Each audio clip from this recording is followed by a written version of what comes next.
Hey there, and welcome to Rob's Custom Woodshop. My name's Rob, and today I'm going to be building this two-door cabinet as the second video in my small cabinet build series. The first was built with butt joints, pocket holes, and simple tongue and groove doors. And in this build, I'll be using dados, rabbets, and a raised panel door. Now in previous videos, you may have heard me talk about my cut list, so I thought I'd show it to you. On SketchUp, I have an extension I use to produce cut lists. Now I used to do this with graph paper, but I found with SketchUp it made this more efficient and I wasted less wood. For this build, I'm going to be using a little bit more than the basic tools. I'm going to start off with my Kreg AccuCut and a 6.5-inch skill saw with a guide to break down my plywood. This will help prevent tear out and give me straighter lines.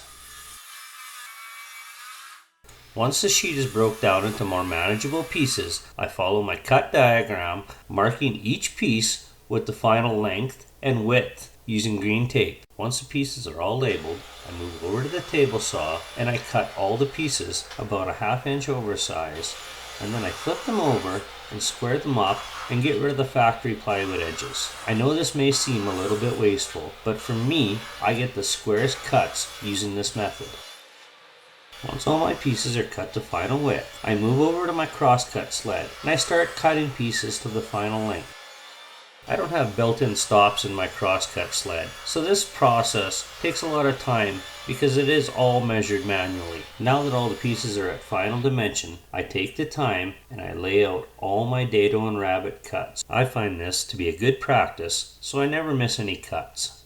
Once I have all my layout lines done, I move back to the table saw. First, I insert my dado stack into the table saw. Once it's in, I do a test cut to check that I have the perfect width. Once I have my width dialed in, using just a couple pieces of scraps, then I install my sacrificial fence over my existing fence and move it right close and start testing till I get the perfect fitting rabbet. After I get the perfect rabbet dialed in, I start cutting the rabbets in all my pieces. The sides get a rabbet to accept the back, and the top and bottom get a rabbet to accept the back and the sides.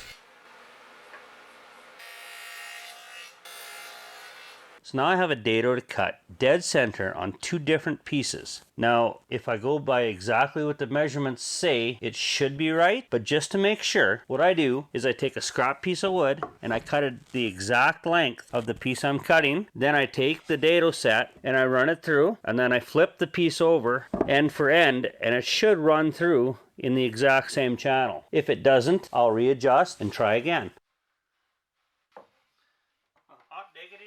As you can tell from that reaction, I got a perfect cut. Now it's time to cut the dados for the drawer dividers. I cut the lower divider first, then I set up to cut the upper divider. Since the center divider requires the same cut, I cut the outside pieces, then I lower the blade down to 3/16 and cut the center divider on both sides.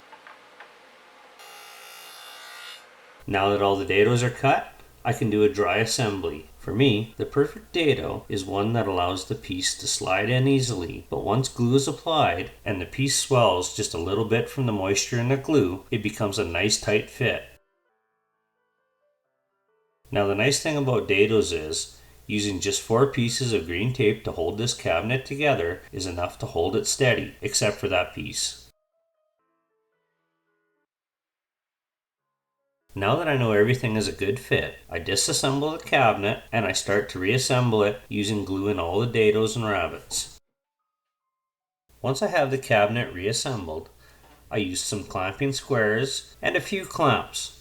Well, maybe a little bit more than a few. In my defense though, there was a lot of joints to clamp in this glue up. And after adding all these clamps, I sit back and wonder, is it bad to think I need more clamps? What do you think? Leave a comment down below. Take your time. I'll still be here adding clamps. Once all the clamps were on, I let it sit overnight. So it wasn't until after assembly I noticed I had made a mistake. I forgot to drill the holes for my adjustable shelf. All mistakes can be fixed, especially in woodworking. So using my Kreg jig, I'm just going to drill the holes. Now, before I continue. To ensure all the holes are at the same height, I use a spacer block between the Kreg jig and the bottom of the cabinet. Once the holes are drilled, I remeasure the back and then I cut it to final dimension on the table saw. Then I apply glue into the rabbet, install the back, and just use some 1 1/4 brads to to secure it into place while the glue cures. Then I go back to the table saw and cut some 1/4 and 1/8 inch strips out of some 1x material to act as banding on the plywood edges. I used a 1/4 inch banding to give myself a little bit of profile on the top and the bottom. Now this process is a little bit time consuming, but I'm using mitered corners on all of my edge banding. I use a piece of cutoff to help align the side pieces as I install them, and with the front I simply mark it, and with many trips to the miter saw I cut it to the perfect fit, and then I just use green tape to hold it in place while the glue cures. And then I repeat the process with all the pieces as I turn my cabinet into what resembles a green candy cane. Once the glue is cured, I remove all the green tape and I give the whole cabinet a thorough sanding, making sure all the edge banding is nice and flush. Once I stand the cabinet up, I double check the measurements on my openings so I can leave an 1/8 inch gap all the way around each of the drawers and doors. Moving to the miter saw, I cut down some 1x6s to use for my door construction. Then I move to the table saw and cut all the pieces to rough width. I take those pieces over to the jointer and joint one side before taking them back to the table saw to trim them to final width. For making raised panel doors, this process is required. You can note just how tight the joints are on my cuts without any clamping pressure at all. Using the crosscut sled, I trim all the stiles and rails to rough length. Then I install a stop, making sure the stop is set exactly before I cut all my pieces. First I cut all the stiles to length, and then I readjust the stop to cut all the rails to their final length. Once all the pieces are cut to length, I move over to the router table. When making a raised panel door, I like to do my cope cut first, making sure to use a backer board to help prevent blowout. After these cuts are done, I switch to my stick bit, which is just the opposite pattern of the cope cut bit, allowing these pieces to lock together. The only difference is it leaves a 1/4 inch groove for the panel to float in. Next, using the miter saw, I break down a 1x6 into 4 pieces to make the panels for my doors. I don't want my doors to be 3/4 of an inch, so I take them over to the bandsaw and I resaw them to about 9/16 of an inch. Now you could use a planer to obtain the same results. The only difference is the bandsaw is a little bit faster. Then I take the pieces over to the jointer and give them a quick pass to get rid of the bandsaw blade marks, and then just 2 light passes through the planer to bring them down to 1/2 inch. Then I'm ready to make these boards into some panels, and for this I'll use a liberal amount of glue and some light clamping pressure, just enough to hold the panels together while the glue cures. I set that one off to the side, and then I repeat the process for the second panel. Once the glue is hard and I remove it from clamps, I scrape off the squeeze out, and then I give it a quick pass through the planer to get rid of any imperfections from the glue up. Then I take the piece over to the jointer where I flatten one edge of the panel, using the top as a reference against the fence to keep the cut perpendicular. Then using that edge against the table saw fence, I cut my pieces to width. And next I use my crosscut sled to cut them to final length. Now that the panels are ready, it's time to take them over to the router table to cut the profile for the raised panel door. Because this is softwood, I chose to do this all in one pass on all 4 sides of the panel, but if this was hardwood, I would probably do it in 2 passes. Now that all the pieces are ready, it's time for another dry assembly. I place the 2 rails into one stile, and then I slide the panel in, and then I install the last stile. And then I repeat the process for the second door. Now before gluing these up, I take this opportunity to sand all the hard to reach places all the way up to my finished sand grit. Now to glue together these raised panel doors, it only requires glue on the ends of each stile. The only tip I can offer putting together raised panel doors is, if you started with perfectly square lumber, that when you glue it up and apply clamping pressure, your door should pull itself into square almost every time.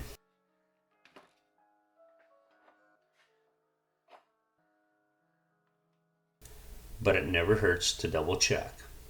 And since that one came out perfectly square, we can assemble the second after we set this one off to the side. While I wait for the doors to cure, I start working on my drawer fronts, bringing them to the final width and then to the final length, using a stop set up on my crosscut sled. Moving on to the very long process of edge banding each of these drawer fronts using 1/4 inch material and mitered corners. Once all the drawer faces are done, I start constructing the drawers. I'm using 1/2 inch birch for the drawers, which I trim to width using the table saw. And then using the crosscut sled, I trim all my pieces to rough length. And then I install a stop to cut all my sides to length.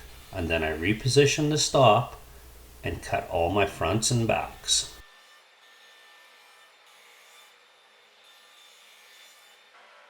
And now, with my fence set at 1/4 inch and the blade set at 3/16 high, I cut a groove out of every piece.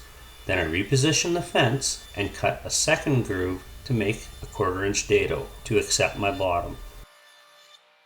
Next, I install my 1/2 inch dado stack and I cut a rabbet on each end of the side pieces to accept the front and the back.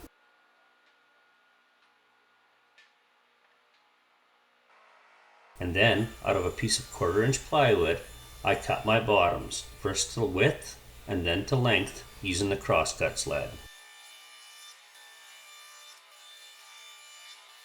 For the drawers, there will be no dry fit. We'll move right to the assembly. To assemble these, I simply applied glue on each rabbet and then I used some brads to hold them in place. Then check it for square, and it's basically rinse and repeat for the final 3.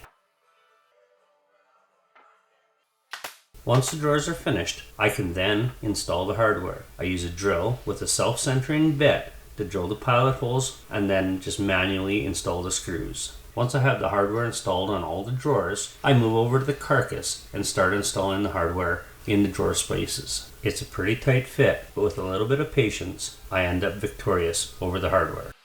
And next comes the moment of truth. I try each drawer in their slot. Next, after I remove the drawers and the shelf, I use a router with a straight cut bit to cut the mortises to accept the hinges. And to take out the rounded corners the router leaves, I just use a chisel and pare out the material. And then using my multifunctional slide out table to hold the doors, I route out the hinge mortises. And then install the hinges in each door. Next, using a piece of plywood and 2 shims, I install the door to the cabinet carcass. Once the screws are in, I give the door a quick close and check my distances, and repeat the process on the other door. All that's left now to do is build the feet. I run a piece of 1 inch stock through the table saw at 20 degrees, then I readjust the fence and run it through again. Then I set my miter saw at 20 degrees, give it a cut, and then using a piece of cutoff, I mark the board, line up the edge, and give it another cut, producing angled feet. Now to attach them to the cabinet carcass. I simply use glue and some 1 1/4 inch brads to secure them while the glue cures. Now since I've already taken care of all my sanding on steps along the way, this cabinet is now ready for paint. Now since I don't have an HVLP sprayer, all my cabinets have been painted by hand with a brush and a 4 inch roller, and I sealed the insides of the drawer with a rattle can lacquer. As far as which method built which cabinet, you can't even tell when they're sitting side by side. And that wraps up the second video of my small cabinet series builds. Stick with me for future videos where I'm going to make a mortise and tenon style cabinet with box joint drawers. Until then, do you have any comments, tips, tricks, or questions? Please leave a comment down below. And if you like this video, please hammer that thumbs up. If you'd like to see more of my videos, don't forget to subscribe and ring that little notification bell so you never miss when I upload new content. Thanks for watching and hope to see you on the next project.